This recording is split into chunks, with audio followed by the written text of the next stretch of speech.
Happy New Year, my friends. May 2022 be a great year for you and your families. And I believe it will be if we have our eyes fixed on God. Now, most people like to make some New Year's resolutions to try and get some focus for the year, which is a great idea. I thought I would use Jonathan Edwards' resolutions this year. He was a young, serious Christian in the 1700s, and at the age of 19 wrote a whole list of resolutions which he would look over once a week just to see how he was doing. And after the initial 21, he kept adding to them until he had about 70. Some of them are a bit strange, but some of them are very good.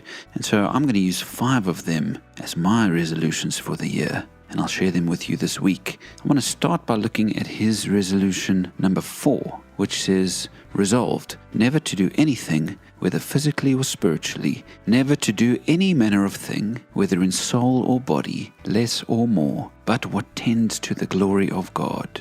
In other words, I'm resolved to not do anything that doesn't glorify God. I'm resolved to only do things that bring God glory. It's a very general resolution, but I think it's a great one. And it makes me think of Paul's words in 1 Corinthians chapter 10, verse 23. He said, I have the right to do anything, some of you say, but not everything is beneficial. Not everything is constructive. And then a few verses later in verse 31, he says, so whether you eat or drink or whatever you do, do it all for the glory of God.